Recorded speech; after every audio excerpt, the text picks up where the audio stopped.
اب بہت سے لوگ کہتے ہیں کہ نہیں چارجز غلط تھے. This issue needs to be clarified by the government of Pakistan. میری ذاتی رائے میں اگر کسی کے اوپر بھی بلیسفیمی کا ایلیگیشن غلط لگنا بہت خطرناک بات ہے, اور بلیسفیمی اگر کسی نے کی اور اس کو آپ اگنور کر دیں یہ بھی بہت خطرناک بات ہے. تو یہ ہماری گورنمنٹ, وہ یہ بھی کہہ رہے ہیں کہ یہ پیجز جو لوگ چھٹ گئے, ایک صاحب جو باہر ہیں پتہ نہیں ہالینڈ میں, وہ وہاں سے اسٹیٹمنٹس دے رہے ہیں کہ یہ پیجز ان کے نہیں تھے, انہوں نے یہ پیجز نہیں بنائی, ان کے نام ڈال دیے گئے ہیں. تو پھر تو یہ یہ حکومت کو تو انویسٹیگیٹ نہیں, میں یہی کہہ رہا ہوں. دیکھیں اگر انہوں نے یہ بات کہی, میں یہی کہتا ہوں یہ تو حکومت کی رسپانسبلٹی تھی نا کہ اس کو کلیریفائی کرے. اگر نہیں کلیریفائی کر رہے تو, اور واقعی اگر وہ بات سچ کہہ رہے ہیں وہ لوگ کہ ہماری اس میں انوالومنٹ نہیں تھی, مجھے یہ بتائیں کہ ان کی جانوں کو خطرہ نہیں ہے, یہ بات غلط نہیں ہے. سو یہ حکومت کی جو ایک ایمبیگوس قسم کی پالیسی ہے نا, میں یہ کہتا ہوں کہ کیا اسلام آباد ہائی کورٹ کے جج صاحب جنہوں نے بہت بڑا کام کیا, ویسے شوکت صدیقی صاحب, آئی ہیٹس آف ٹو ہم, کہ کم از کم انہوں نے اس انیشیٹو انہوں نے لیا اور پھر سب لوگ اس طرف توجہ ہوئی. لیکن کیا گورنمنٹ کو محتاجگی تھی اس بات کی؟ میں آپ کو بتاؤں 4-5 سال پہلے کا ڈائریکٹیو ایک ایشو ہوا, یہی بات کہ بلیسفیمس مٹیریل کو, کنٹینٹ کو اور پورنوگرافک کنٹینٹ کو آپ بلاک کریں. ڈائریکٹیو ایشو ہوا, بارہا بات ہوتی رہی, بہت کچھ لکھا جاتا رہا, میں کہتا رہا, میں آپ کو بتاؤں میں لکھتا رہا بار بار. نہیں, وہ تو ابھی بھی بہت لکھ رہے ہیں. لیکن آپ نے درجنوں ٹویٹ کیے ہیں, آپ نے اس میں اردو میں بھی کالم لکھا, انگلش میں بھی کالم لکھا, لیکن اس کے کچھ سیاسی پہلو بھی سامنے آ رہے ہیں کہ لوگ یہ پتہ چل رہا ہے کہ مولانا عبدالعزیز جو لال مسجد کے ہیں, ان کے داماد یہ پٹیشن لے کر گئے ہیں. اور پہلے بہت سے سول سوسائٹی کے ایکٹیوسٹ ایسے تھے جو مولانا عبدالعزیز کی طرف یہ کہہ رہے تھے کہ وہ داعش کے لیے کے فیور میں انہوں نے ٹیلی ویژن پروگرامز میں اسٹیٹمنٹس دیں, ویڈیوز میں بھی کہا, انہوں نے کہا داعش جو کچھ عراق میں کر رہی ہے وہ بڑا اچھا کر رہی ہے, کوئی کیا غلط کر رہی ہے. تو وہ چونکہ کہہ رہے تھے کہ ان کو گرفتار کیا جائے, تو اب مولانا عبدالعزیز سمجھا جا رہا ہے کہ یہ ان کی طرف سے ایک سیاسی بھی اس میں ایک ایلیمنٹ ہے, موو ہے, کہ یہ ان کی طرف لے کر جا رہے ہیں اس پوری بیٹل کو, ایک پولیٹیکل ڈائمنشن بھی آ گئی ہے. دیکھیں مجھے نیتوں کا جو ہے نا, کس کی کیا نیت ہے, بے شک وہ مولانا عبدالعزیز ہوں یا جو دوسری سائڈ ہے جو ان کے اوپر الزامات لگا رہی ہے, میں کسی کو کسی کی نیت کے اوپر جج نہیں کرنا چاہتا, وہ اللہ تعالیٰ کو پتا ہے کہ کس کی کیا نیت ہے. میں ایک بات میں جانتا ہوں کہ اگر فرض کریں کسی نے بلیسفیمی کی تو یہ حکومت کی رسپانسبلٹی ہے کہ انویسٹیگیشن کرے, and on the basis of investigation and concrete evidence proceed کیا جانا چاہیے. اگر میں یا مولانا عبدالعزیز یا کوئی اور شخص کسی کے اوپر غلط الزام لگاتا ہے تو یہ اس کے اوپر حکومت کو پروسیڈ نہیں کیا جانا چاہیے, نہ ایف آئی آر ہونی چاہیے, بلکہ الٹا ہمیں پوچھا جانا چاہیے ایسے بندے کو کہ جی آپ یہ غلط الزام کیوں لگاتے ہیں. اچھا, اب اس میں ٹیکنیکل ایشوز بھی ہیں کہ پاکستان کے اندر سے تو خیر جن لوگوں نے صفحے لوڈ کیے یہاں تھے وہ تو ابھی تک حکومت آئیڈینٹیفائی ان کو نہیں کر پائی, لیکن ورلڈ وائڈ کانٹینٹ میں تو ایسی بہت سی چیزیں ہو سکتی ہیں, انگریزی زبان میں ہو سکتی ہیں, چینی زبان میں ہو سکتی ہیں, ہندی میں ہو سکتی ہیں, بنگلہ میں ہو سکتی ہیں, وہ بلیسفیمس ہو سکتی ہیں. ہم کیسے ڈٹرمن کریں گے کہ کیا چیز ہم نے بلاک کرنی ہے, کیا ہمیں بلاک نہیں کرنی ہے؟ اچھا, پہلی بات تو ڈاکٹر صاحب میں اپنا پرسنل ایکسپیرینس آپ کو بتا رہا ہوں, اور میں وہ کوٹ نہیں کروں گا جو میرا اپنا کیس ہے. میرا یقین ہے کہ آپ اس ملک میں اگر کسی نے جینوئن بلیسفیمی کی بھی ہو نا, آپ اس کو سزا نہیں دے سکتے. مطلب کیا قانون طور پہ نہیں دے سکتے, دینا نہیں چاہتے؟ نہیں, رکاوٹیں ہوتی ہیں, ایکسٹرنل انٹرنیشنل پریشر بہت ہوتا ہے, آپ ان کو بھگا کے لے کے چلے جاتے ہیں, اس ملک سے ان کو بھگا دیا جاتا ہے. یہ میں آپ کو, اور میں اس کیس کو اس لیے نہیں, لیکن یہ دونوں تینوں تو رہتے ہی باہر. نہیں, میں ان کی بات دیکھیں, مجھے ان کا تو پتہ ہی نہیں نا, میں تو سالڈ, میں پروون کیس کی بات آپ کو کہہ رہا ہوں. مجھے چلیں ایک چھوٹی سی مثال میں دے دیتا ہوں. مجھے آپ یہ بتائیں کہ ممتاز قادری کی اپیل پہلے سپریم کورٹ میں گئی یا آسیہ کی اپیل پہلے گئی سپریم کورٹ میں؟ آسیہ بی بی کی پہلے گئی, and she was convicted, she has been convicted by the high court. ان کا کیس, آسیہ بی بی کا کیس ابھی تک پینڈنگ ہے, اور جو قادری, ممتاز قادری جس کا جرم بعد میں ہوا, جس کی سزا بعد میں ہوئی, جس کی اپیل بعد میں ہوئی, اس کی اپیل فائنلائز کر کے کنوکشن ایگزیکیوشن بھی ہو گئی. کیونکہ قتل کا مسئلہ تھا گورنر پنجاب. نہیں, دیکھیں جرم دیکھیں, قتل کا مسئلہ بہت سیریس ہے, لیکن بلیسفیمی کا مسئلہ بہت سیریس ہے. میں آپ کو بتاؤں کہ میری ذاتی رائے میں, آپ مجھے بتائیں آج تک پاکستان میں کسی ایک شخص کو بلیسفیمی کی کنوکشن کے اوپر ایگزیکیوشن کی گئی؟ اچھا, نہیں کی گئی. کیونکہ اور میں آپ کو بتاؤں نہیں, لیکن وہاں یہ بھی شک ہوتا ہے کہ کئی دفعہ نہیں, عدالتوں نے جو سزا دے دی, میں یہ بات کہہ رہا ہوں. کسی نے اگر پیجز بنائے اپنے آئی پی ایڈریس سے, وہ تو نظر آئے گا نا, ٹیکنیکلی سرکمسٹینشل ایویڈنس ایگزسٹ کرتی ہے, لیکن لوگوں پہ الزام بھی لگا دیتے ہیں. نہیں, وہ بہت غلط. میں دیکھیں, میں اسی لیے کہتا ہوں کمزور کرسچنز پہ. نہیں, دیکھیں میں کہہ رہا ہوں کسی شخص کے اوپر غلط الزام لگانا، اس کے لیے حکومت کو کارروائی کرنی چاہیے. اور یہ ہر جرم میں ہوتا ہے. میں کہتا ہوں ہمیں اپنے ایف آئی آر کے سسٹم کو ریفارم کرنا چاہیے. آپ کے گھر چوری ہوتی ہے، آپ کی دشمنی انصار عباسی سے، آپ انصار عباسی کو ویسے ہی اس ایف آئی آر میں ڈال دیں گے. قتل کے مقدمے میں آپ ویسے ہی ڈال دیں گے. یہ بھی بالکل مس یوز ہوتا ہے، اس میں مجھے کوئی شک نہیں. میں یہ کہتا ہوں مس یوز کو بچانا this is a responsibility of the state.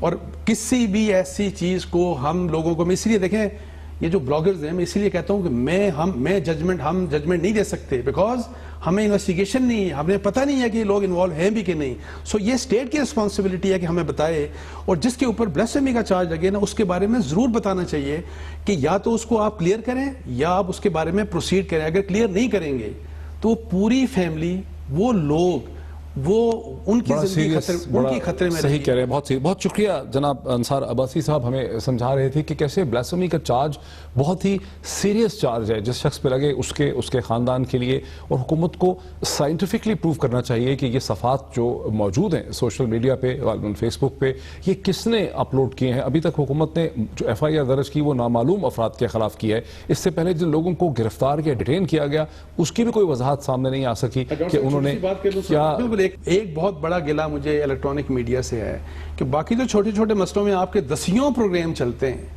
اتنے بڑے مسئلے کے اوپر یہ بڑی اچھی ایفرٹ ہے کہ بلاک کریں آپ ان چیزوں کو. اس کے اوپر آپ کی کمپینز کیوں نہیں چلتی، آپ کے پروگرامز کیوں نہیں چلتے؟ بڑے جتنے ٹاک شوز نکال لیں، مجھے بتائیں کتنے ٹاک شوز کے اوپر اس کے اوپر بات ہوئی. یہ تو ہو گئی آج. اس کی شکایت بھی انصار عباسی صاحب کی آپ کے سامنے آ گئی. ناظرین ایک بریک لیتے ہیں، اور بریک کے بعد ایک سیاسی ایشو کی طرف چلتے ہیں. After the break.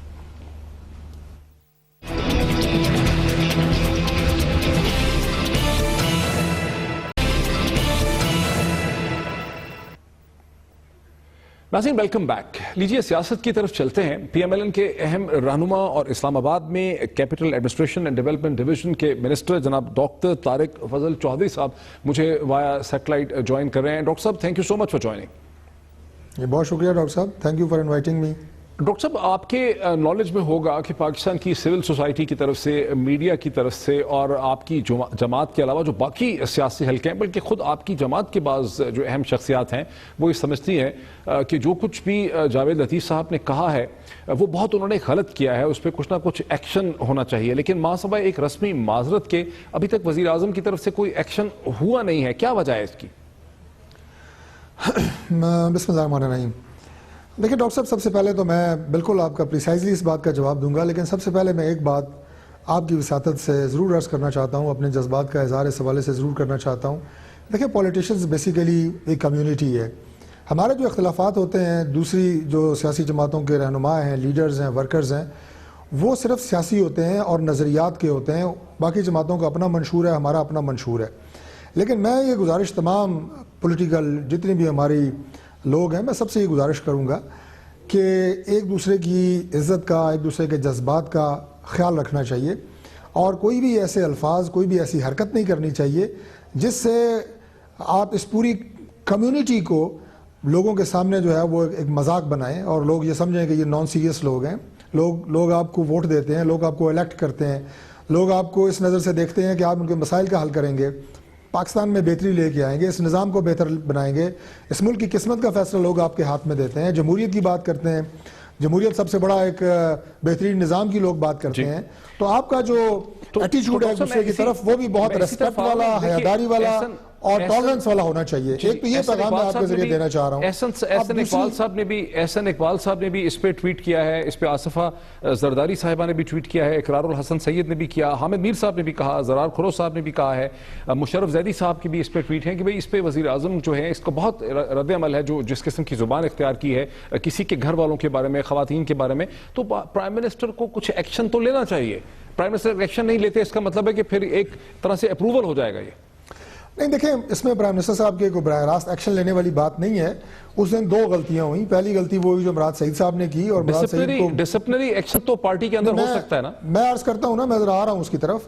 میں یہ عرض کر رہا ہوں کہ اس دن دو غلطیاں ہوئیں. ایک تو مراد سعید نے جو غلطی کی وہ بھی پوری قوم نے دیکھی کہ ایک سینئر پارلیمنٹیرین اور ایک دوسرے کو یعنی اسمبلی کے اندر کئی تقریریں ہوتی رہتی ہیں جو انہوں نے کہا کہ میری لیڈرشپ کے بارے میں انہوں نے یہ الفاظ استعمال کیے. تو جب انڈین پرائم منسٹر وزٹ پہ آئے تھے پاکستان کے تو پاکستان تحریک انصاف نے پرائم منسٹر نواز شریف کے بارے میں کیا الفاظ استعمال نہیں کیے تھے. اس کا مطلب ہم ان کے دانت توڑنا شروع کر دیں, انہیں مکے مارنا شروع کر دیں.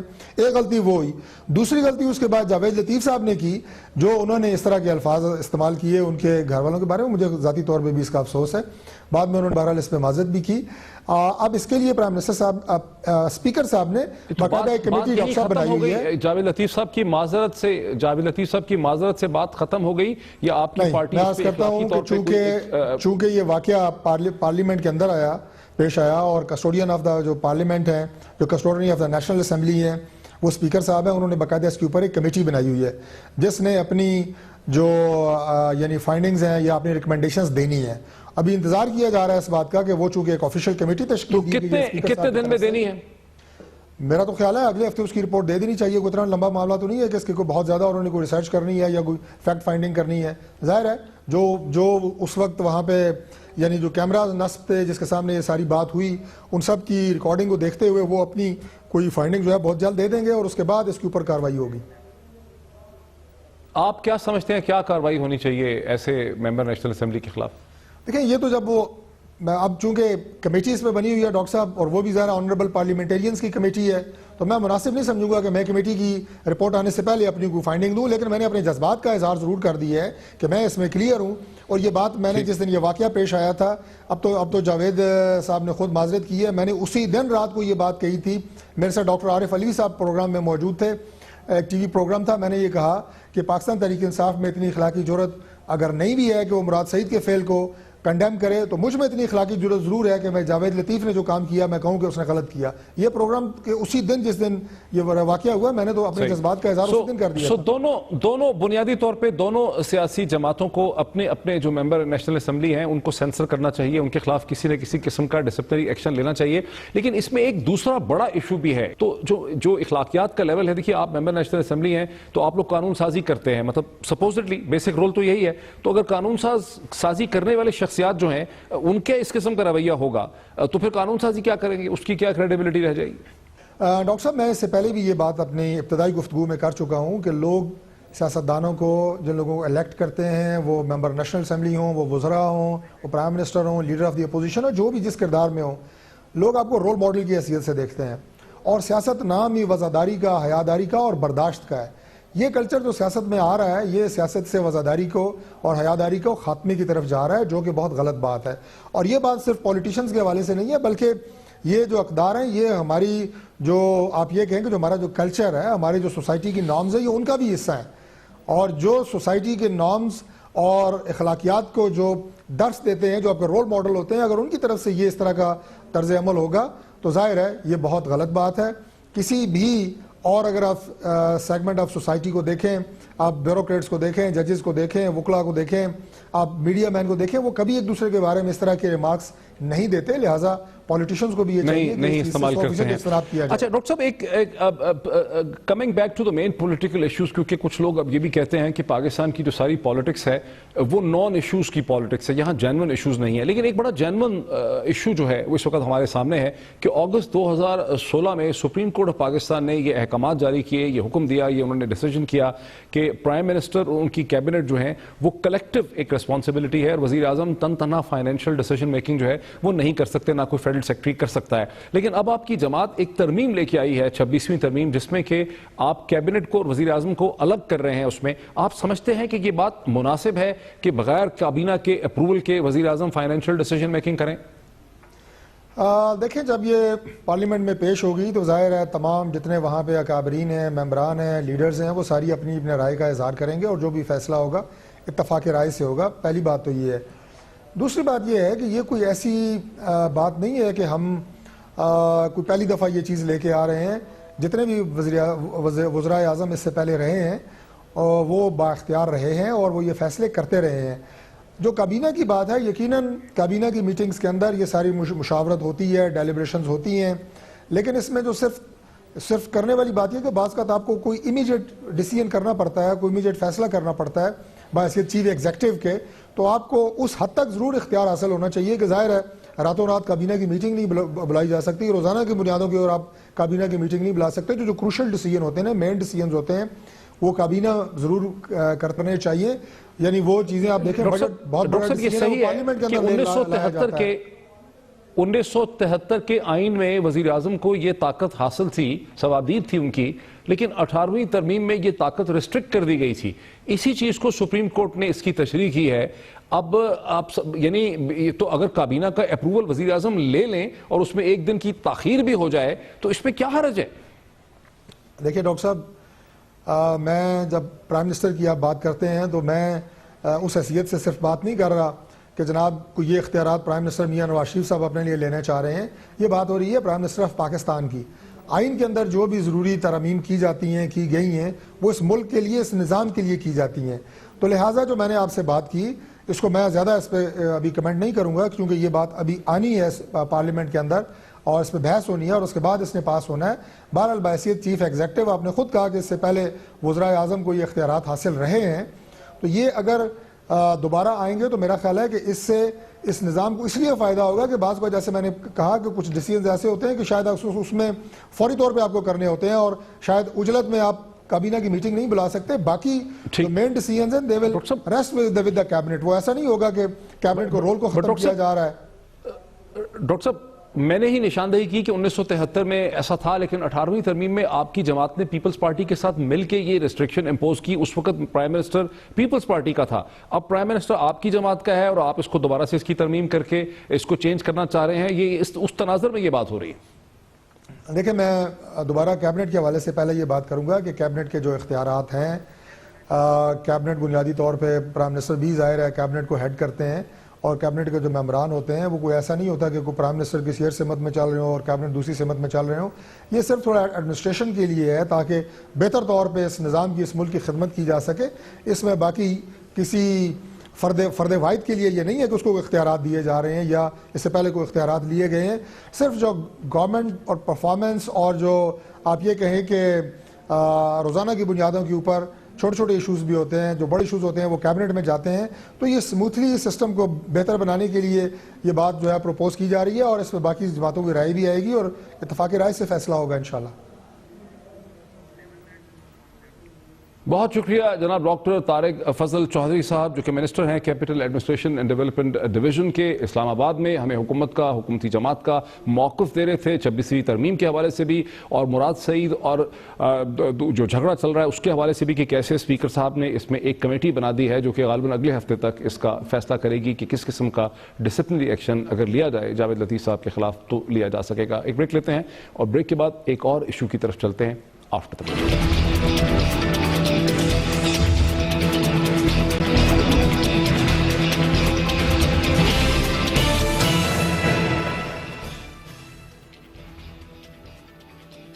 ناظرین ویلکم بیک.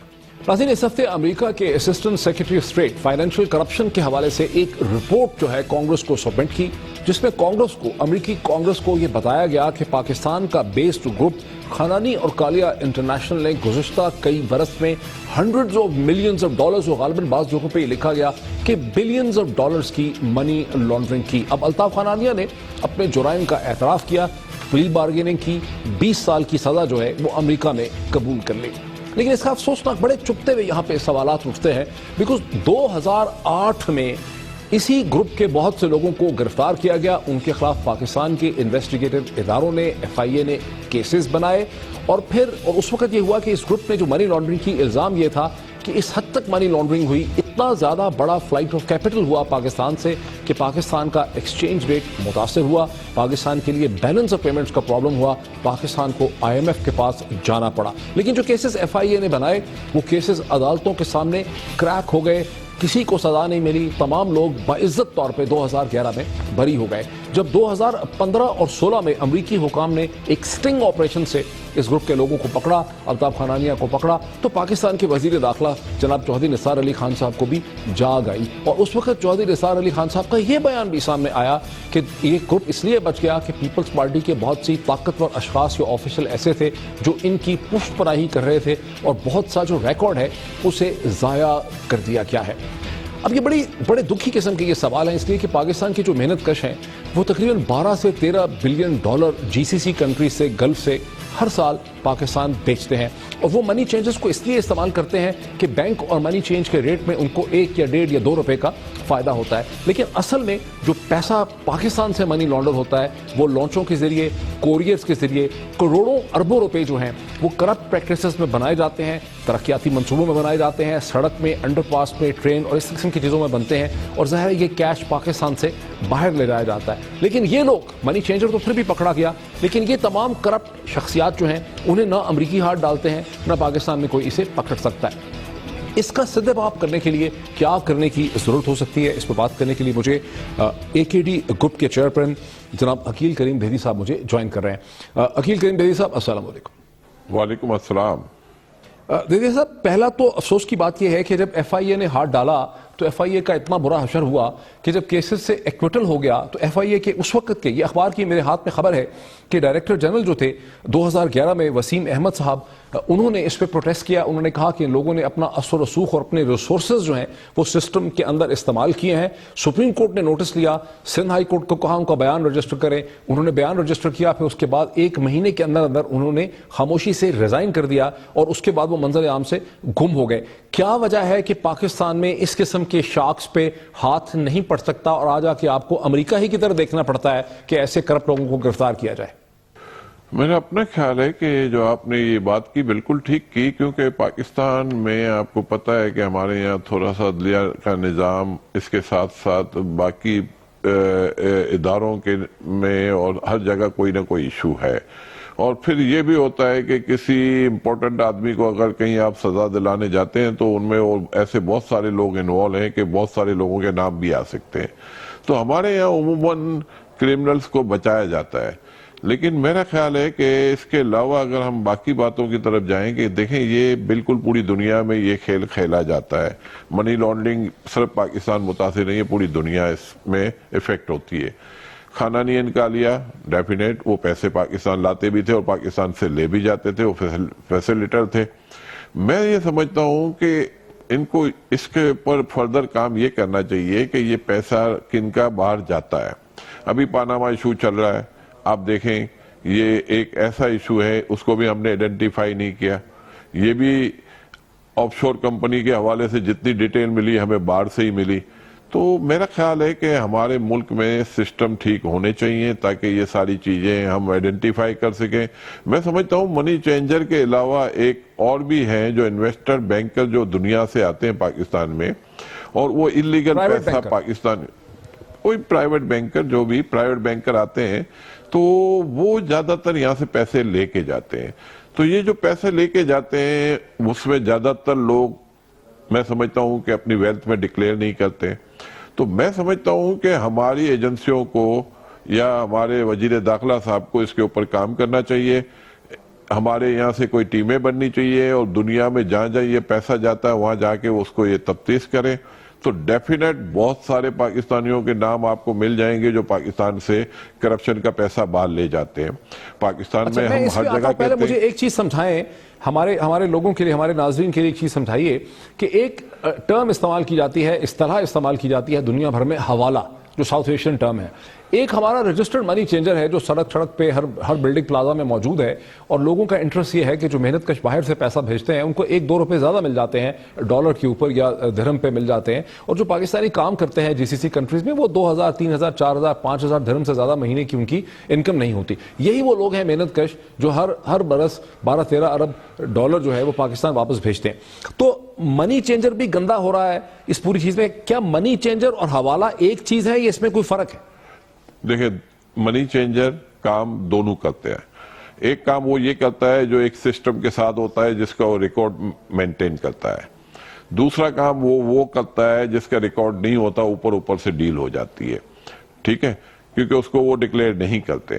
اور یہ میں سمجھتا ہوں کہ اسٹیٹ بینک کی ذمہ داری بنتی ہے، اگر وہ چاہے تو ان لوگوں کو روک سکتا ہے۔ سب سے بڑی بات پاکستان میں آپ دیکھیں کہ بہت سارے منی چینجر ہیں، اور پورے پاکستان میں تقریباً کوئی ڈیلی کا $30 ملین منیمم کلیکشن ہوتی ہے، جو آپ کے جو شاپ کیپر ہیں مختلف قسم کے، اور یہ لوگ اس کو اسٹیٹ بینک الاؤ کرتا ہے ان کو کہ یہ پیسہ آپ دبئی لے جائیں اور اس کو چینج کر کے واپس پاکستان لے آتے ہیں. تو سب سے پہلے تو یہ ایک کام ہے جو میں سمجھتا ہوں کہ اس کو ہمیں دیکھنا چاہیے کہ یہ پیسہ جو پاکستان سے جاتا ہے اور پھر واپس آتا ہے تو وہ ڈائریکٹ اسٹیٹ بینک میں کیوں نہیں جمع ہو جاتا.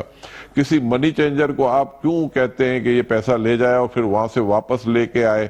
تو اس کو بھی روکنا چاہیے کیونکہ یہ میں سمجھتا ہوں مناسب نہیں ہے. اسی کی وجہ سے ہمارا یہ پیسہ باہر چلا جاتا ہے کیونکہ کلیکشن پوری طرح اب ڈکلیئر وہ کرتے ہیں $20 ملین، ان کے پاس کلیکشن ہوتا ہے $30 ملین. تو یہ نقصان ہمیں ہوتا ہے کیونکہ میں سمجھتا ہوں کہ اگر اسٹیٹ بینک اس کو صحیح طرح مانیٹر نہیں کر لیکن سکتا. آپ ایک مڈل کلاس کا ڈاکٹر، انجینئر یا کوئی بیچارہ میڈیا والا بندہ ہو سکتا ہے $4-5 ہزار بینکنگ سے بھیجے گا، لیکن یہ جو لانچوں کے ذریعے پیسے جاتے ہیں، ایک سے زیادہ دفعہ ایسی خبریں ہوئی ہیں کہ لانچوں میں سے کروڑوں روپے ڈالر جو ہیں وہ کراچی کے ساحل سے پکڑے گئے ہیں. کوریئرز کی ہم بات سنتے ہیں کہ لڑکے لڑکیوں کو استعمال کیا جاتا ہے. ایسا ایک بڑا مشہور کیس بھی ہے ایان علی کا. تو وہاں ان کا کیا ہوگا؟ بینکنگ چینل اسٹرینتھن کرنے سے اس سے کیسے فرق پڑے گا؟ میں شاید آپ کو سمجھا نہیں پا رہا، لیکن میں وہی بات کر رہا ہوں. میں یہ نہیں کہہ رہا کہ $4,000. میں آپ کو صرف یہ بتاتا ہوں کہ پورے پاکستان میں بہت سارے لوگ ایسے ہیں جن کی فیملیز کے لوگ باہر کام کرتے ہیں. تو ان کے گھر کے اندر کوئی کرنسی پڑی ہوتی ہے، درہم پڑا ہوتا ہے، ریال پڑا ہوتا ہے، یا سوئس فرینک پڑے ہوتے ہیں، یا یورو پڑا ہوتا ہے، یا پاؤنڈ پڑے ہوتے ہیں. تو وہ مارکیٹ میں یہ خرچ کرتے ہیں. منی چینجر یہ سارا پیسہ پورے پاکستان سے اکٹھا کرتا ہے اور وہ بائی ایئر یہاں سے دبئی جاتا ہے پیسہ، اور کسٹم میں باقاعدہ ان کو فیسیلیٹیز دی جاتی ہے کہ یہ پیسہ آپ لے جا سکتے ہیں. لیکن وہ جو ڈکلیئر کرتے ہیں نا کہ $10 ملین کا ہم یہ لے کے جا رہے ہیں کلیکشن، ہم یہ سمجھتے ہیں کہ اس میں تھوڑی بہت بے ایمانی ہوتی ہوگی کیونکہ 10 کی جگہ یہ 15 لے جاتے ہوں گے اور ڈکلیئر 10 کرتے ہوں گے. تو میرا کہنے کا مقصد ہی یہی ہے کہ اسٹیٹ بینک کو چاہیے ہے کہ یہ جتنا کلیکشن اکٹھا ہوتا ہے وہ ان کو الاؤ کرے کہ بینکنگ چینل کے تھرو جائے. جب وہ بینکنگ چینل کے تھرو جائے گا تو اس میں کوئی بے ایمانی کا وہ نہیں ہوگا. اگر وہ $15 ملین ہوگا تو وہ اسٹیٹ بینک کو $15 ملین واپس ملیں گے. بتانے کا مقصد کہ ہم جو بائی ایئر ان کو جو الاؤ کرتے ہیں، منی چینجر کو یہ الاؤ ہوتا ہے کہ آپ جتنا بھی اس کے علاوہ کیا سٹیپ آپ ریکمنڈ کریں گے؟ اس کے علاوہ کیا سٹیپ ریکمنڈ کریں گے؟ اس کے علاوہ میں یہی کہوں گا کہ اس کو روکنا یہ پاکستان کے لیے بہت ضروری ہے کیونکہ ہمارے اوپر بہت زیادہ ایلیگیشن لگتے ہیں. حالانکہ اس پوری دنیا میں یہ سب کچھ ہو رہا ہوتا ہے. ہمیں اس کو ہر صورت میں کل کرنا چاہیے. ہمیں بینکنگ سسٹم کو بہت زیادہ ایزی کرنا چاہیے تاکہ لوگ جو کچھ بھی کرنا چاہے، اگر کسی کو لنڈن میں فلیٹ خریدنا ہے تو وہ بینک سے پیسہ بھیج کے خرید لے. انلیگل طریقے سے جو روپے بھیجتے ہیں، منی چینجر کے تھرو بھیجتے ہیں، تو اس میں یہ ہوتا ہے کہ ہمارے اوپر ایلیگیشن بہت زیادہ آتے ہیں. بہت سارا پیسہ ہمارے ملک سے بھی پاکستان سے باہر جاتا ہے اور ہم یہ بھی سمجھتے ہیں کہ بہت سارا پیسہ ایسا ہے جو باہر سے یہاں بھی آتا ہے. لیکن اگر ہم اس کو آن دا ہول صحیح طرح اسٹڈی کریں تو ہمارے ملک سے پیسہ جاتا ہی ہوگا کیونکہ ہمارے جتنے نان ریزیڈنٹ پاکستانی ہیں، میں سمجھتا ہوں کہ سال کے $25 سے $30 بلین وہ پاکستان بھیجتے ہیں. تو اور اس میں تقریباً بینکنگ چینل کے تھرو تقریباً ہم سمجھتے ہیں $15-16 بلین بھیجتے ہیں. باقی وہ کیس کی صورت میں جب وہ پاکستان آتے ہیں تو گھر میں دے کے چلے جاتے ہیں. تو یہ اگر اس کو ہم صحیح طریقے سے ایڈریس کر لیں تو یہ بہت بڑی اماؤنٹ بن سکتی ہے. تو بہت میں سمجھتا ہوں کہ منی چینجر کے کریم دیتی صاحب ہمیں ایکسپلین کر رہے ہیں، اور اب تک جو کچھ ہمارے سامنے پبلش ہوا، جو کچھ ہم دیکھ رہے ہیں، سن رہے ہیں، جو معلومات سامنے آ رہی ہیں، اس کو دیکھ کے ایسا ہی لگتا ہے کہ پاکستان کے جو فائنینشل ریگولیشنز ہیں اور قوانین ہیں وہ کامن ایک عام شہری کے لیے تو بہت سخت ہیں، لیکن جو کرپشن کے ریکٹس ہیں ان کے لیے اس میں بہت زیادہ گنجائش ہے. ان قوانین کو اس طرح سے سہل بنانے کی ضرورت ہے کہ جو کامن شہری ہے جس کے پاس چند ہزار ڈالر ہیں، چند ہزار درہم ہیں، اس کی زندگی آسان ہو سکے، اس کا بزنس کرنا آسان ہو سکے، اور جو کروڑوں اربوں روپے لوٹ کے باہر لے جا رہے ہیں ان کے اوپر قانون کی تلوار جو ہے وہ آ سکے. ناظرین آج اتنا ہی، کل پھر آپ سے ملاقات ہوتی ہے. بہت شکریہ.